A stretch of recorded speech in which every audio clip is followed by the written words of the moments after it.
Okay, I guess it's time we talk about the cooldowns in TBC because that's gonna be a question for everybody. There's been some changes from TBC proper to TBC classic, and people ask me all the time what should they roll for alts in their professions, so I figured I would talk about it now. Okay, number one thing about professions in TBC or any classic expansion for that matter: if a recipe doesn't have a barrier to entry, it is worthless.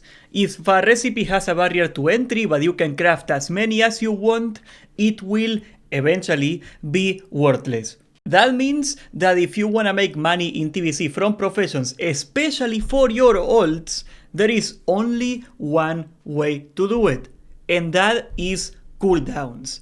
There is two professions in TBC that have a cooldown to craft a crucial item that you need for one reason or another. And because the supply of those is limited by the cooldown, that means you can charge a markup from the materials to the items that you craft, and that way you can make money. So you can make as many alts as you can, and that way you can have steady passive quote-unquote income as long as you keep crafting on cooldown. First profession we gotta talk about: Alchemy. There is 3 cooldowns for Alchemy, and they all share a cooldown, so you gotta be careful. So you got Primal Might, pretty simple. You need this to make a bunch of items, namely most famously Dragon Maw, as you can see right here, their best in slot weapon. There is not that much demand for Primal Might in the long term, and that's gonna be for a simple reason. It is very easy to get Primal Might. You can just buy the recipe. So this will be your lowest value cooldown. It is still worth something. You can make like, I don't know, 30 gold probably on cooldown, selling your cooldown, or like as profit, markup. But that's about it. There is, however, 2 better items. One of them is the Skyfire Diamond, and the other one is the Earthstorm Diamond. Both of which are best in slot for whatever stat you need. They are the meta gems, and everybody needs a meta gem. And the reason these are a little more valuable is because you have to be honored. In the case of the Skyfire Diamond, you have to be honored with Honor Hold or Tralmar, depending if you're Horde or Alliance, your Hellfire Peninsula town, you gotta be honored. Or for the Earthstorm Diamond, you have to be honored with the Cenarion Expedition. It doesn't sound like a big difference. Getting honored is not hard, but it will matter because this means that you will at least have to be like level 70 and farm a bunch of dungeons to get this recipe, so blanket easy to make alts will not have it. So you are probably gonna get a better price out of this. You should look up the prices before you sell your cooldown, or you use it and then you pop it out. There is another thing, by the way: transmute specialization in TBC, okay? You gotta take 4 Primal Mights. That's quite an investment, but if you get this specialization, there is a 20% chance that you are gonna get an extra double craft. So that means if I make 100 transmutations, I will get on average 20 more for free. So if you're gonna make an alt for transmutes, you have to get this specialization. You have to. If you sell your cooldown, that's something you can do. Go to trade chat and sell your whatever transmutation cooldown. You can charge a fee for it, and sometimes you get lucky and you get a double one and you can keep it. That's a big one. But overall, with transmutation, we are looking at somewhere about 20 to 30, even 40. Early on, it is gonna be higher because everybody is gonna be swiping and everybody is gonna need more because we are all fresh. So it should be like 30 gold a day, something like that. 20-hour cooldown. You have to take transmute specialization. The other 2 specializations are pretty cool if you're like your guild's alchemist and you wanna be potion specialist or flask specialist, and like you get doubles out of that too.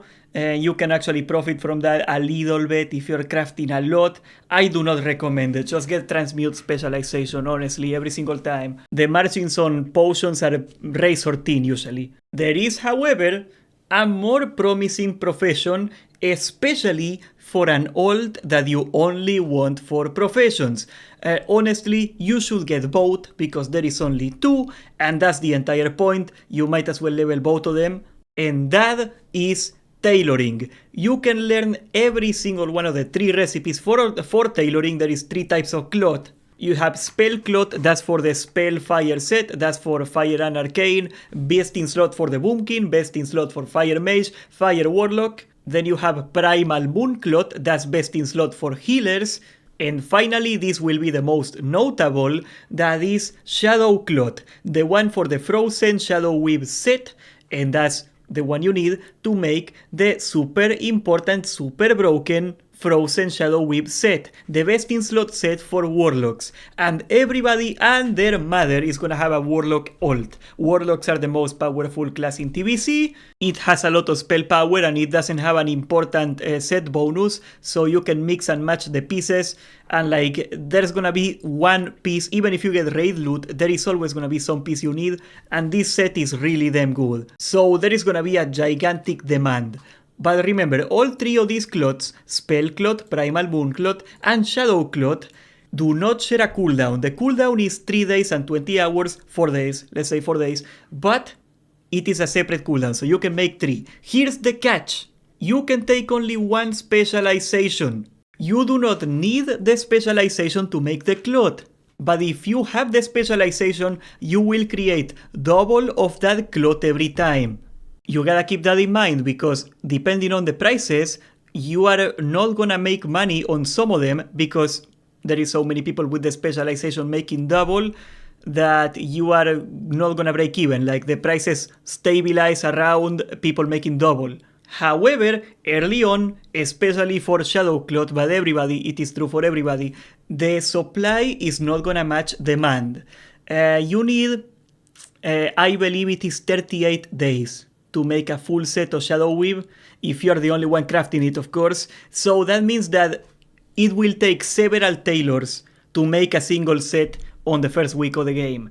And in turn, since there is less supply than the demand of the entire player base, pretty much every single clot is gonna make money early on. You should craft all 3 of them. I cannot really predict what price is gonna be the highest, but I expect it, especially in the long term, to be Shadow Clot.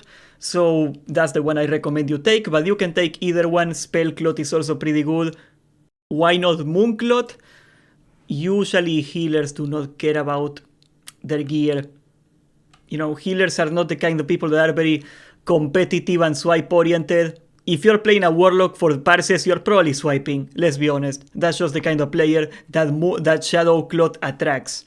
Or maybe Boonkins, I don't know. I fully expect either one of these cooldowns to be at a profit of about 100 gold in the first 2 or 3 weeks of TBC. Just because so many people are gonna be swiping. So this one right here should be about, if you average it out, because it is 4 days, right? So like, what's that, like a week and a half a week and 1 more day, whatever. You are looking at about, well over actually, 400 gold a week on average, It will not sustain itself, and eventually it will drop off. And you are probably gonna see Alchemy eventually meeting the profit margin of clot crafting at some point, because there is always gonna be a need for Primal Mites, and there is always going to be a need for diamonds. You know, every time you get an upgrade on your helmet, you gotta get a new meta gem. But the more the game goes on, the less people need a pre-raid best in slot set to be crafted, of course. If you are an alt, I recommend you choose Tailoring every single time first. You should do both. There is no reason why you couldn't do transmutes and clot. But clot offers you 3 kinds, and if the prices are high, you can do 3, all of them at the same time, and all you really need is a 350 tailor, of course, and a level 68 character. That's it. Do I recommend you should level a character from 1 to 68 for this? Probably not, but if you have a level 60 and you feel like leveling it at some point, you might as well. Don't tell Blizzard I pioneered a special type of boosting that could help on this. I cannot talk about it because they are gonna nerf it if I talk about it. They are watching my every move. But no, Siren, I am 1 step ahead of you the entire time. Don't you see? Oh yeah, you're not gonna catch me, bro. But there is one upside out of this, and it is that if you can level, like, say, 4 characters, you can probably passively make enough money out of your cooldowns to fund your raiding for now. There is also the question of should you boost to 58, because you can do that for $80, and then get to 68? Probably not. I mean, like, I do not condone swiping of any kind, but I also will be honest with you, I don't see why swiping to Blizzard is any less immoral or any more moral, any more correct than swiping to like the gold farmers in G2G. In my opinion, if you think one is wrong, the other one is wrong and vice versa. $80 can buy you a crap ton of gold.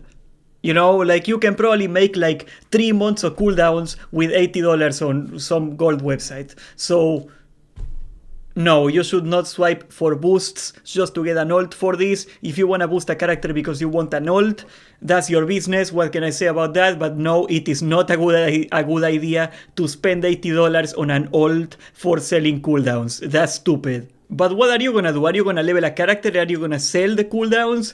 Are you gonna make your main get up these professions only because of the cooldowns? I would love to know. And subscribe, join the Discord, and thank you for watching.